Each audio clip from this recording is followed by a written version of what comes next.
নমিনেশনটা withdraw করেছি। আমি সহ প্রায় 14-15 জনের মতো এই জিনিসটা আমরা উইথড্র করেছি। আর এটা উইথড্র করার রিজনটা খুবই ক্লিয়ার।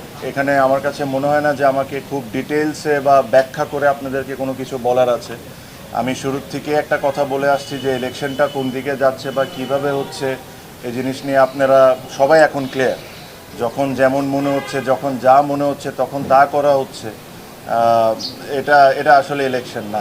ইসি তালিকা দিবে যে আজকে কারা কারা উইথড্র করেছেন, তাদের নামগুলো আপনারা দেখলেই বুঝতে পারবেন যে তারা সবাই তাদের জায়গা থেকে হেভি ওয়েট, তাদের ভোট ব্যাঙ্কও ইজ ভেরি স্ট্রং। এটা হলো আমাদের একটা ওয়ে অফ প্রোটেস্ট, যে এখান থেকে এসে যে এই নোংরামির পার্ট আমরা থাকতে পারবো না।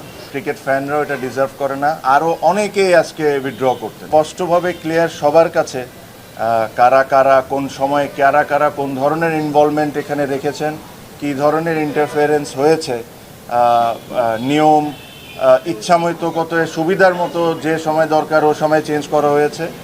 আর এর সাথে কারা কারা জড়িত একদম স্পষ্টভাবে ক্লিয়ার।